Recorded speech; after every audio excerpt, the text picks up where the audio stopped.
कल्याणच्या नांदिवलीमध्ये एका खासगी रुग्णालयाच्या रिसेप्शनिस्ट मराठी तरुणीला बेदम मारहाण करण्यात आली। गोकुळ झा या नावाच्या परप्रांतीय तरुणाने या मुलीला मारहाण केली आहे। याबाबत आता मानपाडा पोलीस ठाण्यामध्ये गुन्हा दाखल करण्यात आलाय।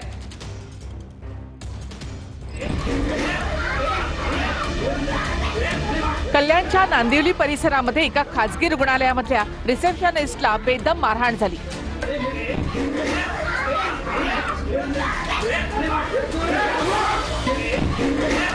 एका परप्रांतीय तरुणाने हॉस्पिटलमधल्या मराठी तरुणीला लाथाबुक्क्यांनी मारहाण केली।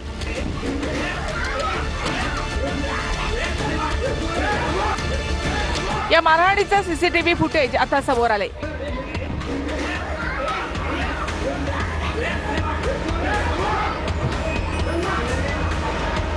गोकुळ झा नावाच्या व्यक्तीला डॉक्टरांना भेटायचं होतं,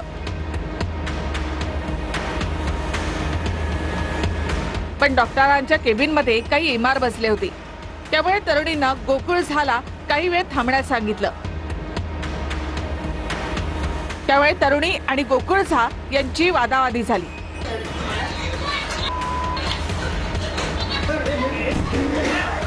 त्यानंतर गोकुळ झा यानं बाहेर धावत येत तरुणीला जोरात लाथ मारली।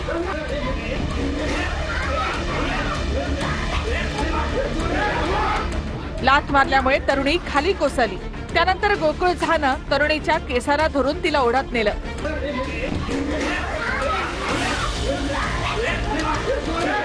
गोकुळ झानं तरुणीला बेदम मारहाण केली।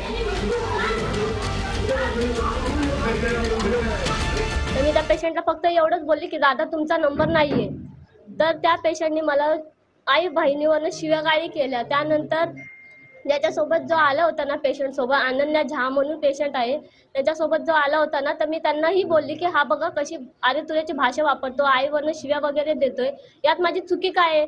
नाही, संबंधित पोलीस अधिकाऱ्यांची मी स्वतः चर्चा केलेली आहे। घटना अतिशय गंभीर आहे। एका महिलेला अशा पद्धतीचे मारहाण करणं अतिशय योग्य नाही। महाराष्ट्रामध्ये अशा पद्धतीचे व्हायलन्स हे खपवून घेतले जाणार नाही। त्या व्यक्तीवरती योग्य ती नक्कीच कडक कारवाई ही केली जाईल। गुन्हा नोंद क्रमांक 884/2025 कलम 74 79 115 2 भारतीय न्याय संहिता या अन्वये गुन्हा नोंद झालेला आहे। या गुन्ह्यातील आरोपीचं नाव निष्पन्न झालेलं आहे। गोकुळ झा नावाच्या आरोपीने या ठिकाणी गुन्हा केलेला आहे आणि त्याचा आमच्या पोलीस पथकांमार्फत शोध चालू आहे। कल्याणमधील पीडित तरुणीची मनसे नेते अविनाश जाधवांनी भेट घेतली। तुला मारणाऱ्या हातांचा बंदोबस्त करू, बदला घेऊ असा इशारा अविनाश जाधवांनी मारहाण करणाऱ्या आरोपीला दिला आहे। दरम्यान आरोपी गोकुळ झा अद्यापही फरार आहे। तो ऍडमिट हो आता, तोपर्यंत ह्याला आम्ही शोधतो। पोलिसांच्या हाताला लागला तर ठीक आहे, आमच्या हाताला लागला तर तुझा बदला आम्ही घेणार। ज्या पद्धतीने मला सरांनी तिथलं सांगितलं की मॅडम पेशंट थांबवा म्हणून, त्यांनी मला आई बहिणीवरनं शिव्या दिल्या। एक तर माझे आई वडील पण नाही, त्यांनी मला एवढं यांनी मारलं। माझी कॅपेसिटी कशी होती मलाच माहिती नाही। ठीक आहे, रडू नको, रडू नको, रडू नको, करत आहे तिला, कारण तुला चक्कर पण येते। तू बिलकुल रडू नको। त्याला शोधतो मी, कसं शोधायचं गळा तिचा बघा ना, इथं पण फाईट मारते त्याने,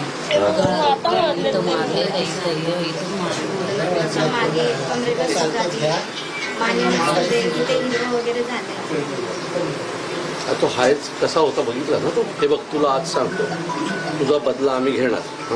ज्या हाताने त्यांनी तुला मारलाय ना, त्या हाताचा बंदोबस्त आम्ही करणार। हा आमचा तुला शब्द आहे। तुला आता ऍडमिट करतो हॉस्पिटलला, उल्हासदादा आहे, उल्हासदादा तुला ऍडमिट करेल इथे। आणि तू काही पैशाविषयाची काळजी करू नकोस। तुझं हॉस्पिटलचं जे काही खर्च आहे ते आम्ही पक्षाकडनं करू। आणि साहेबांनी तिला बघायला पाठवलं, ते व्हिडिओ साहेबांनी पाहिला। साहेब बोलले जाऊन बघ त्या मुलीची तब्येत कशी आहे। आणि आता वळूयात पुढल्या बातम्यांकडे। डान्सबारच्या आरोपावरून अनिल परब आणि रामदास कदम यांच्यामध्ये झुंपली। मुख्यमंत्र्यांनी योगेश कदमांचा राजीनामा घ्यावा अशी मागणी अनिल परब यांनी केली आहे। तर आम्ही डान्सबार चालवणारे नाही तर फोटोचं उत्तर रामदास कदम यांनी दिलंय। ते म्हणतात ना, माझ्या आईची बदनामी करतायत, माझ्या आईची बदनामी करतायत। अरे लाज वाटायला पाहिजे की आपल्या बायकोच्या नावाने असे प्रकारचे बार उघडून तिकडे मुली नाचवायला। परंतु हे जे पितापुत्र आहेत पराक्रमी, यांना तर अक्कल शिकवावीच लागेल, धडा शिकवावाच लागेल, कारण ह्यांना सत्तेचा माज आलाय। आमचं कोण काही वाकडं करू शकत नाही। या उन्मादामध्ये ते वागतायत आणि कुठल्याही परिस्थितीमध्ये महाराष्ट्र सरकारची आबरू जर मुख्यमंत्र्यांना वाचवायची असेल तर मुख्यमंत्री या गृह राज्यमंत्र्याचा राजीनामा घेतील आणि आबरू जाण्यापासून सरकारला वाचवतील. म्हणून असले दादागिरीला भीक घालीत नाही. नियम मला चांगली माहिती आहे. तुला हिंमत असेल तर राजीनामा घेऊन दाखव. माझं आव्हान तुला आहे. चल घेऊन दाखव. तुला नियम आहेत ना. सभागृहाची दिशाभूल करून खोटी माहिती घेऊन तू कसलं राजीनामा मागतोस रे? भेट ना मुख्यमंत्र्यांना आणि तुझ्याकडे एकदा काय आहे ते दाखव ना. दाखव की ते हॉटेल 35 वर्षापासून चालू आहे. तर शरद पवार आणि उद्धव ठाकरे यांनी फडणवीसांच्या वाढदिवसाच्या निमित्तानं त्यांचं कौतुक केलंय. देवेंद्र यांच्या कार्याची गती अफाट आहे असं गौरवाचे उद्गार पवारांनी महाराष्ट्र नायक या पुस्तकामध्ये काढले आहेत. तर फडणवीसांना राष्ट्रीय पातळीवर जबाबदारी मिळण्याची शक्यता आहे असं उद्धव ठाकरे यांनी म्हटलं आहे. देवेंद्र यांच्या कार्याची गती अफाट, पवारांकडून फडणवीसांवर कौतुकाचा वर्षाव. फडणवीसांचे कष्ट पाहून ते थकत कसे नाहीत असा प्रश्न पडतो. शरद पवार, देवेंद्र फडणवीस यांच्या कामाचा झपाटा आणि उरक पाहिला की मला मी पहिल्यांदा मुख्यमंत्री झालो तो कार्यकाळ आठवतो. देवेंद्र फडणवीसांची देखील ही गती ते माझ्या वयाचे होईपर्यंत राहो आणि कालचक्रमानानं ती वृद्धिंगत होत राहो असं अभिष्ट चिंतन त्यांच्या वाढदिवसानिमित्त करतो. क्रियाशील राहण्यासाठी प्रकृती शिडशिडीत असावी असं स्थूलमानानं म्हटलं जातं. पण आम्हा दोघांमधील साम्य लक्षात घेता आमच्या कार्यक्षमतेत स्थूलपणा कधी आडवा आला नाही. विनोदाचा भाग सोडला तर त्यांचे कष्ट पाहून ते थकत कसे नाहीत असा प्रश्न मलाही पडतो. ही त्यांच्या कार्याची पोचपावती आहे. एक प्रामाणिक हुशार राजकारणी, ठाकरेंकडूनही कौतुक. फडणवीस यांनी वयाच्या अवघ्या 22व्या वर्षी नागपूर महानगरपालिकेत नगरसेवक म्हणून प्रवेश केला.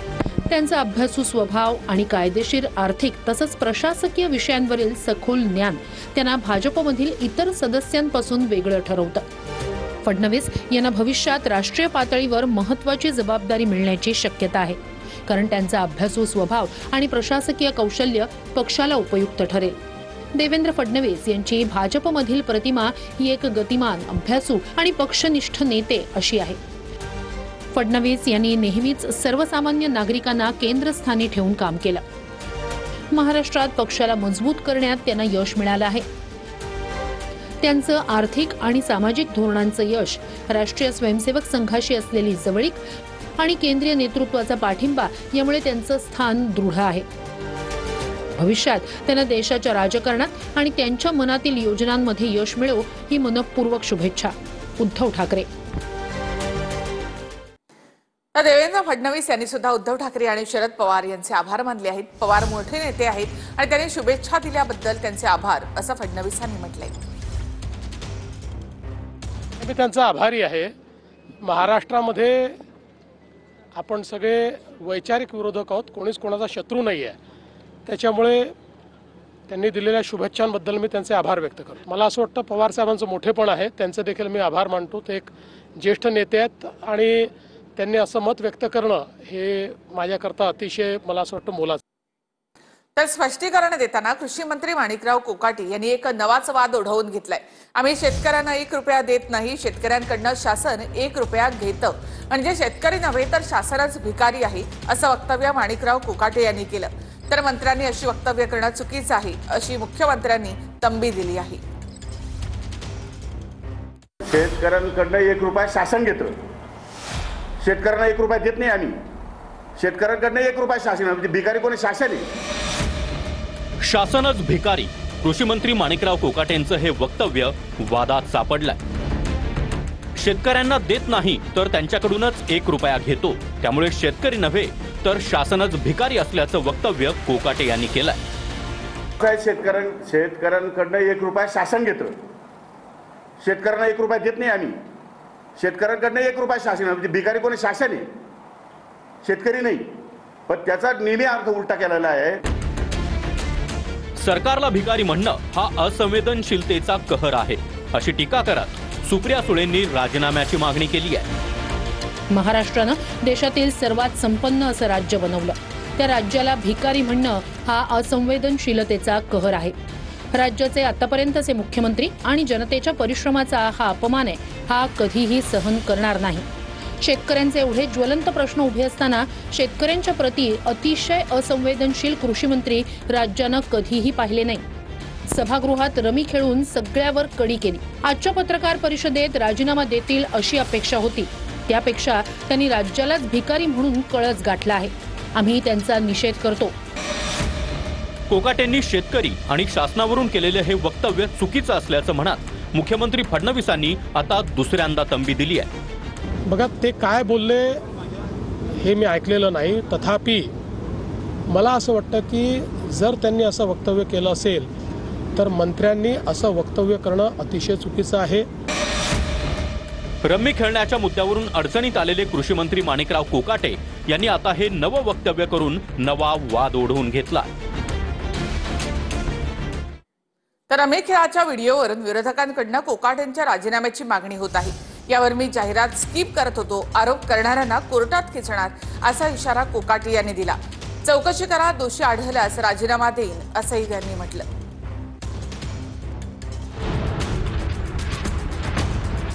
रोहित पवारांनी सभागृहात रमी खेळतानाचा व्हिडिओ ट्विट केल्यानंतर कृषी मंत्री माणिकराव कोकाटे यांच्या राजीनाम्यावरून घमासान सुरू झालाय. विरोधकांकडून माणिकराव कोकाटे यांच्या राजीनाम्याची मागणी केली जाते. मात्र माणिकराव कोकाटे रमी खेळत नव्हतो या वक्तव्यावर ठाम आहेत. रोहित पवारांच्या ट्विटला उत्तर देताना आपण कमी हुशार असल्याचं माणिकराव कोकाटे म्हणाले. तुम्ही जो खुलासा केला स्किप करण्याचा, तर ते म्हणतात 42 सेकंद इतका वेळ कधी स्किप करण्यासाठी लागतो का? मला लागतो, त्याला नसेल लागते. जास्त हुशार आहे माझ्यापेक्षा, ते अत्यंत हुशार आहेत. ते जास्त हुशार असल्यामुळे त्यांचा प्रॉब्लेम कमी आहे, मी कमी हुशार असल्यामुळे मला प्रॉब्लेम थोडा जास्त आहे. ऑनलाईन रम्मी खेळत असताना त्याला मोबाईल नंबर त्याला हे करावा लागतो, त्याला जॉईन करावा लागतो. आणि त्या दृष्टिकोनातून कुठेही चौकशी केली तर ज्या दिवसापासून ऑनलाईन रम्मी सुरू झाली आहे त्या दिवसापासून आज तागत 1 रुपयाची सुद्धा रमी मी या ठिकाणी खेळलेलो नाही. आपला मोबाईल नंबर किंवा खातं रमी खेळण्यासाठी जोडलेलं नसल्याचं म्हणतानाच हा व्हिडिओ सभागृह तहकूब केल्यानंतरचा असावा असं कोकाटे म्हणाले. यूट्यूब ओपन करने के लिए मैंने मोबाइल हाथ में लिया था. किसी ने तो भी मेरे मोबाइल में गेम डाउनलोड किया होगा शायद, उसको स्किप मैं कर रहा था. उसने 10-12 सेकंड के अंदर वो रिकॉर्ड किया गया है. लेकिन उसके बाद में मेरा आपने वो जो गेम है वो मैंने स्किप किया हुआ है. वो मोबाइल आपने क्यों नहीं देखा, वो ट्यून क्यों नहीं आपने बताई. दरम्यान मुख्यमंत्री फडणवीसांनी मीडियावर विश्वास ठेवून वक्तव्य केल्याचं यावेळी माणिकराव कोकाटे म्हणाले. मला असं वाटतं की अतिशय चुकीचं आहे. रमी खेळतानाचा व्हिडिओ हा काही निश्चितच योग्य नाही. अर्थात त्यांनी त्या ठिकाणी खुलासा देखील दिलेला आहे की मी काही रमी खेळत नव्हतो, अचानक ती पॉपअप झाली. पण ते जरी त्यांनी सांगितलेलं असलं तरी एकूण जे काही घडलेलं आहे ते काही आम्हाला भूषणावं नाही. बरोबर आहे, मुख्यमंत्र्यांना ब्रीफ मी या ठिकाणी केलेलं नाही.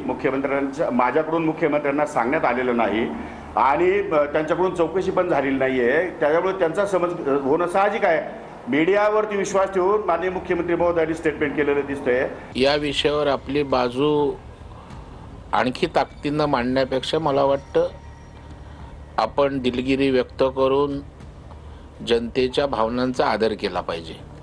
परंतु मला वाटतं आता पुन्हा उगाळून मीच केलेले योग्य आहे असं काही सांगण्याचा खटाटोप करण्याची आवश्यकता असं मला वाटत नाहीये. विनाकारण विषय त्यांनी आपल्या बाजूने वाढवू नये असा माझा त्यांना मित्रत्वाचा सल्ला किंवा विनंती राहील. तुम्ही माणिकराव कोकाटेंचा सभागृहातला तो व्हिडिओ बघितलाय का? मी नाही बघितला. त्याच्यामध्ये मला काय समजत पण नाही. ते फक्त माणिकराव दिसतात तिकडे, बाकी काय दिसत नाही तिकडे. पत्ते नाही. पत्ते कुठे आहेत त्याच्यामध्ये? उपमुख्यमंत्री, मुख्यमंत्री असतील, देणारे ते असतील. आता तुम्ही सोशल मीडियावरच तुम्ही तुमचा आता वेगळा खेळ सुरू झाला. राजीनामा नो राजीनामा काय? अरे होऊ दे त्यांचं ज्या चौकशी वगैरे. आणि त्यांनी आता नाकारलेल्या गोष्टीवर तुम्ही का अडून बसलेला? प्रफुल्ल लोढा यांनी खडसेंच्या मुलाच्या मृत्यूबाबत चौकशीची मागणी केली होती असा दावा गिरीश महाजन यांनी केला. तर मुलगा जाण्याचं दुःख गिरीश महाजन यांना कळणार नाही, त्यांनी चौकशी लावून सत्य बाहेर काढावं असं प्रत्युत्तर एकनाथ खडसे यांनी दिलंय.